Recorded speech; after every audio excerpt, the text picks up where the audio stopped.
Assalamualaikum warahmatullahi wabarakatuh.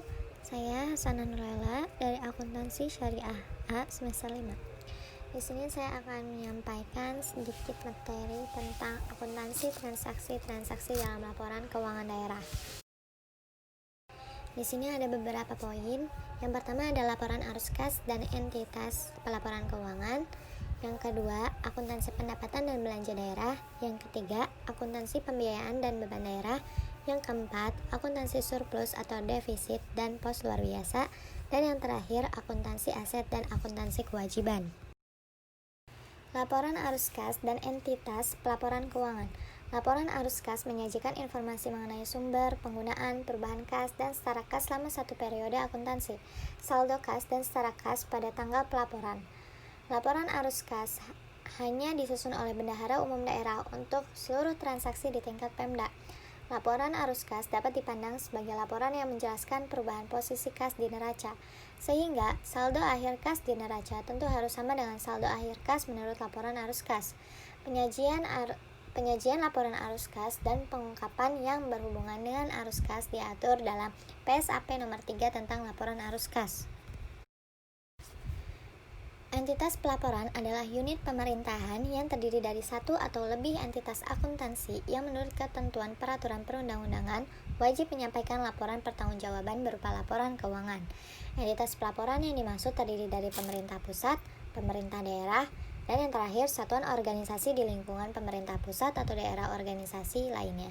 Jika menurut peraturan perundang-undangan, satuan organisasi dimaksud wajib membuat laporan arus kas.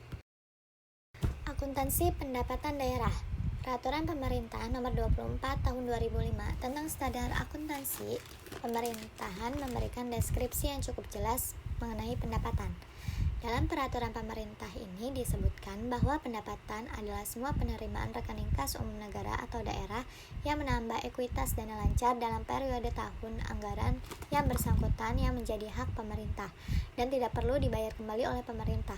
Sedangkan menurut Peraturan Menteri Dalam Negeri Nomor 13 Tahun 2006 tentang Pedoman Pengelolaan Keuangan Daerah disebutkan bahwa pendapatan daerah adalah hak pemerintah daerah yang diakui sebagai penambah nilai kekayaan bersih.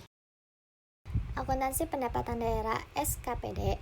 Akuntansi pendapatan dilaksanakan berdasarkan asas bruto, yaitu dengan pembukuan penerimaan bruto dan tidak mencatat jumlah netonya, terus setelah dikompensasikan dengan pengeluaran. Akuntansi pendapatan SKPD dilakukan hanya untuk mencatat pendapatan asli daerah yang dalam wewenang SKPD. Akuntansi belanja daerah. Menurut Peraturan Pemerintah Nomor 24 Tahun 2005 tentang Standar Akuntansi Pemerintahan, belanja adalah semua pengeluaran dari rekening kas umum daerah yang mengurangi ekuitas dana lancar dalam periode tahun anggaran bersangkutan yang tidak akan diperoleh pembayaran kembali oleh pemerintah. Sedangkan menurut Peraturan Menteri Dalam Negeri Nomor 13 Tahun 2007 tentang Pedoman Pengelolaan Keuangan Daerah, belanja daerah didefinisikan sebagai kewajiban pemerintah daerah yang diakui sebagai pengurangan nilai kekayaan bersih. Belanja daerah dipergunakan dalam rangka pelaksanaan urusan pemerintahan yang menjadikan kewenangan Pemda berdasarkan Peraturan Menteri Dalam Negeri Nomor 13 Tahun 2006 tentang Pedoman Pengelolaan Keuangan Daerah. Pengklasifikasian belanja daerah dibagi menurut fungsi, urusan pemerintahan, organisasi, program, kegiatan, kelompok, jenis, objek, dan rincian objek belanja. Akuntansi belanja pada satuan kerja dilakukan oleh PPK SKPD.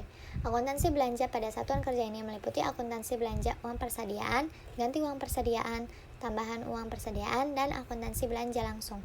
Berdasarkan SKPD, PPK SKPD mencatat transaksi penerimaan uang persediaan tersebut mencatat penjurnal kas di Bendahara Pengeluaran, di debit, dan kas di kas daerah, di kredit. Dokumen yang digunakan pada akuntansi belanja SKPD terdiri atas yang pertama surat penyediaan dana, 2 surat pemerintah membayar, 3 kwitansi pembayaran dan bukti penerimaan lainnya. Yang keempat surat perintah pencairan dana. Yang kelima bukti transfer, 6 nota debit bank, 7 buku jurnal pengeluaran kas, yang ke-8 buku besar, dan yang terakhir buku besar pembentuk. Akuntansi belanja daerah SKPKD.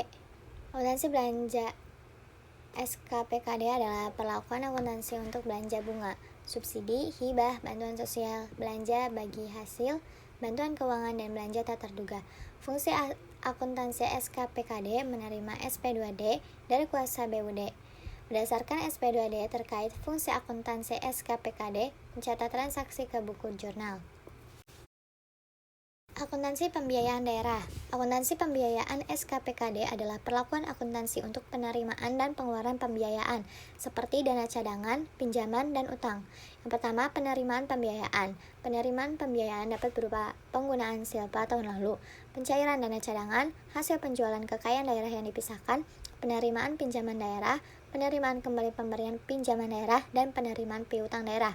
Yang kedua, pengeluaran pembiayaan. Pengeluaran pembiayaan dapat berupa pembentukan dana cadangan, penyertaan modal atau investasi pemerintah daerah, pembayaran pokok utang, atau untuk pemberian pinjaman daerah. Akuntansi beban daerah. Istilah belanja digunakan untuk tujuan pembuatan laporan realisasi anggaran atau LRA. Oleh karenanya, belanja menggunakan basis kas sebagai basis pencatatan akuntansinya, sedangkan beban digunakan untuk tujuan pembuatan laporan operasional, sehingga menggunakan basis akrual sebagai basis pencatatan akuntansinya.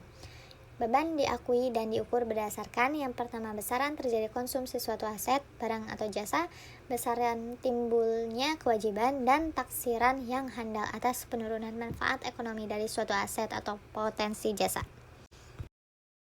Akuntansi surplus atau defisit dan pos luar biasa.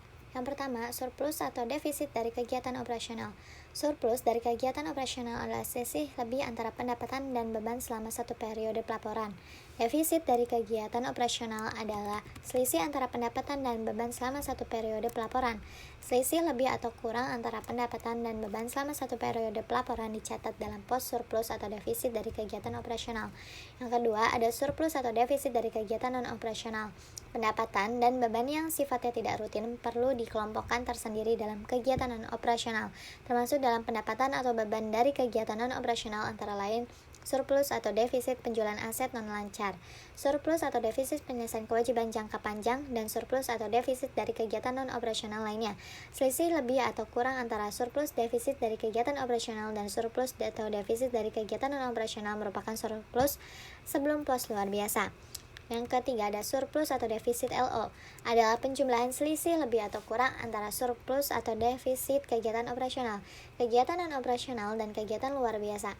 Saldo surplus atau defisit LO pada akhir periode pelaporan dipindahkan ke laporan perubahan ekuitas. Yang keempat, pos luar biasa. Pos luar biasa disajikan terpisah dari pos-pos lainnya dalam laporan operasional dan disajikan sesudah surplus atau defisit sebelum pos luar biasa. Pos luar biasa memuat kejadian luar biasa yang mempunyai karakteristik sebagai berikut. Yang pertama, kejadian yang tidak dapat diramalkan terjadi pada awal tahun anggaran. Yang kedua, tidak diharapkan terjadi berulang-ulang. Dan yang terakhir, kejadian di luar kendali entitas pemerintah. Akuntansi aset daerah. Pertama ada akuntansi aset SKPD. Prosedur akuntansi aset pada SKPD meliputi pencatatan dan pelaporan akuntansi atas perolehan, pemeliharaan, rehabilitas, perubahan klasifikasi, dan penyusutan terhadap aset tetap yang dikuasai atau digunakan SKPD. Transaksi-transaksi tersebut secara garis besar digolongkan dalam dua kelompok besar transaksi, yaitu penambahan nilai aset tetap dan pengurangan nilai aset tetap. Kedua ada akuntansi aset SKPKD. Prosedur akuntansi aset pada SKPKD merupakan pencatatan atas pengakuan aset yang muncul dari transaksi pembiayaan yang dilakukan oleh pemerintah daerah, misalnya pengakuan atas investasi jangka panjang. Fungsi akuntansi SKPKD mencatat bukti memorial ke dalam buku jurnal. Ya, sekian sedikit pemaparan dari saya. Terima kasih dan kurangnya lebih maaf. Wassalamualaikum warahmatullahi wabarakatuh. Terima kasih ya Bu Haula.